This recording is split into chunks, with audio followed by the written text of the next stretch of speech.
leader wrapped up a duty visit to Beijing this week. What were the key takeaways from her meetings with Chinese leaders? And German lawmakers drafted a bill that could block certain 5G equipment from being used. What could it mean for Huawei, and what's at stake for Germany's 5G future? Welcome to The Point, an opinion show coming to you live from Beijing. I'm Li Xin.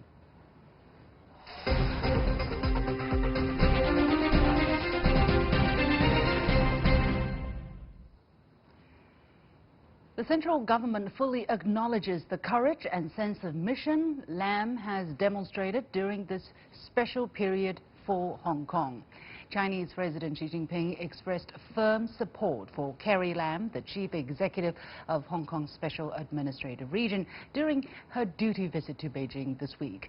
Chinese Premier Qiang also met with Lam and praised her and the Hong Kong SAR government for rising to the challenges and doing a lot of difficult work.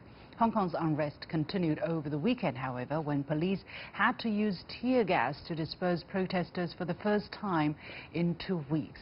What's Lam's takeaway from her visit to Beijing? What can be done to stop the chaos and restore order? I'm joined in the Beijing studio by Qiang, Assistant Director of the International Monetary Institute from Renmin University of China, and from Shenzhen via Skype by Professor Benjamin Chiao, Academic Dean from the Paris School of Business. Gentlemen, welcome to the show. So let's first dissect what President Xi said to Carrie Lam during her duty trip. Now, he said that the central government fully acknowledges the courage and sense of mission Lam has demonstrated during this special period for Hong Kong. He said, in the face of various difficulties and pressures, you have stuck to the bottom line of the one country, two systems principle, governed in accordance with the law, scrupulously fulfilled your duty and done a great deal of hard work. Meanwhile, Chinese Premier Qiang said the central government fully acknowledges the efforts made by Lam and the SAR government.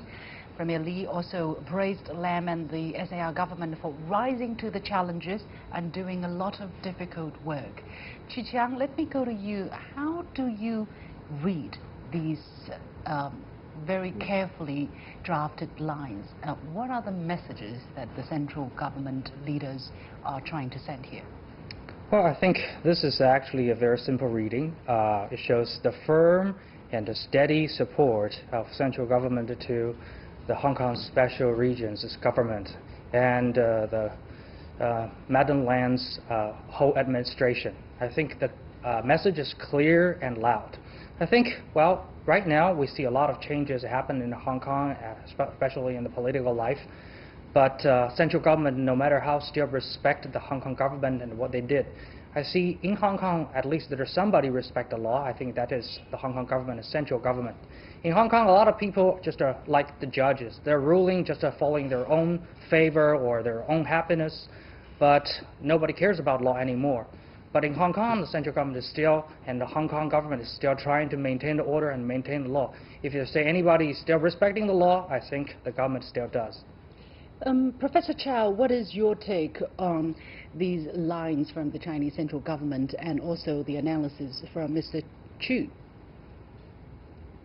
I fully agree that it is a sign of full support. I think this also shows that the Chinese leaders recognize that the task of Carrie Lam is not easy. If you look at what the first chief executive Dong Chua has undergone since 22 years ago, the Carrie Lam actually is still facing similar things. The Hong Kong government is quite split because other than the chief executive, a lot of officials are from the colonial times. The second in command, for example, Ms. Fang in particular openly act against the will of the top one many times. Back to you. So it seems that there is some technical interruptions to our guest from Shenzhen. We'll try to reach back to him in just a moment. But I want to also remind our viewers that President Xi, during his meeting with Carrie Lam, he also reiterated the stance and attitude of the central government that he made clear at the BRICS summit in November. He said that we have unswerving determination to safeguard China's sovereignty, security and development interests, implement the one country, two systems principle, and expose any external force interfering in Hong Kong affairs. Mr. Chu, why do you think he is highlighting these messages again here? I think in this message, he's trying to convey one of the universally acknowledged and respected rule, that is the rule of law. I think this principle is enshrined and respected by all the sovereign nations, like the United States of America and the United Kingdom and other European countries and all the other countries in the world. The rule of law. The rule of law is the most important rule ruling the modern countries. It's like in America, nobody can rise above the law. In China, according to the Constitution and the special law in Hong Kong, that China and Hong Kong is in one country and Hong Kong is a special region, we are always like one. So even though there are different voices, but I don't think that some individual people's personal favor can rise up above the law. So maintaining the law and respecting the Constitution, which has been collectively voted and agreed by all Chinese people, is utterly most important thing in China. Like everything happened in America and in the UK and other countries. If there anything happening running against the United States Constitution or UK Constitution, I think most of the government will do the same thing to maintain the honor of the law. So I think the message is quite clear. He actually highlighted the external forces here. Do you think he was directing this message to any particular country here, Mr. Chu, and then Mr. Chiao here, Professor Chiao? Yeah, yes. Mr. Chu first. Yes, of course, I think. Okay, Professor Chiao. Yes, the Hong Kong protest is for one of the worldwide color revolutions, which all share at least some common sources, including same funding agencies, same handbooks, training techniques, government support, and the like. With the U.S. passing the Hong Kong bills, directly interfering the domestic affairs of Hong Kong, the culprit is pretty clear. Unfortunately, this time Hong Kong has been used as a bargaining chip for the trade war initiated by the U.S. Mr. Chu, what is your read of this warning against any external force trying to interfere in Hong Kong affairs? Yes, I think the whole world is undergoing the economic downturn. So all the other countries is trying to divert the domestic conflicts into some foreign issues. Hong Kong is basically, tragically, to become one of the targets. So a lot of countries is meddling with Hong Kong issues just for their own favor. But they know it's basically impossible just to use Hong Kong as a chance to check China, because Hong Kong is just a part of China, and all the other temptations like this will usually fail. It's like United States used to set up the military bases in Japan and South Korea and in Taiwan, but eventually after time goes on and goes on, you find all these places and regions, they just try to make peace with China, and economic bondages have been more and more close.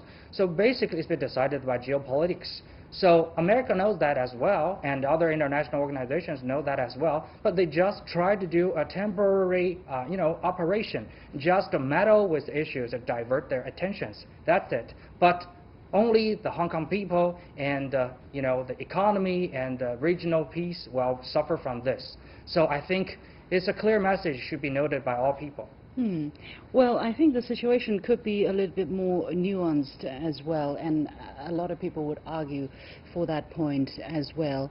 But I do want to come back to the assessment of Carrie Lam's performance by the central government, because on the one hand, the central government has reaffirmed their firm support to Carrie Lam's performance, but on the other hand, during the past district council elections, the pro-establishment side lost the great majority of the seats, and Carrie Lam acknowledged that it was a vote of dissatisfaction in her job.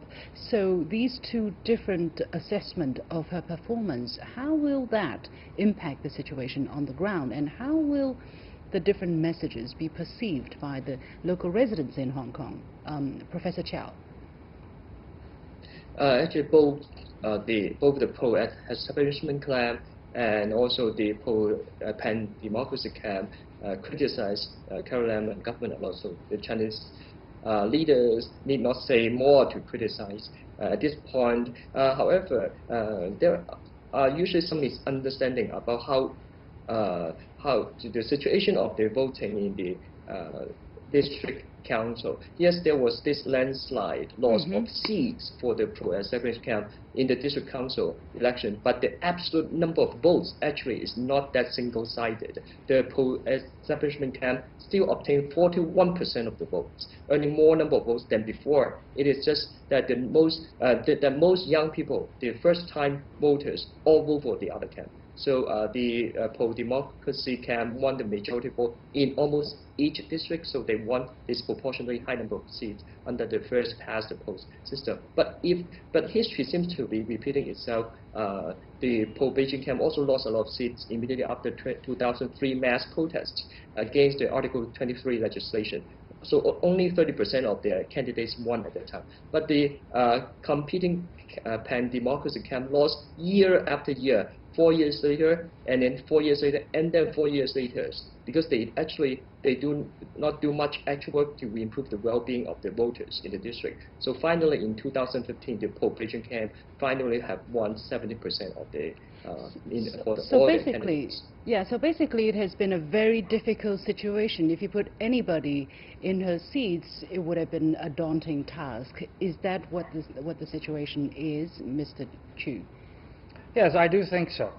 Actually, I think no man and woman can do a better job than Madam Lam, because what she's facing is just a result of the more than 20 years of the foul education. The young people has been venomed into some false thoughts in their head, and now they're forming some very peculiar or very interesting thoughts about that China is a foreign country and Hong Kong is another place.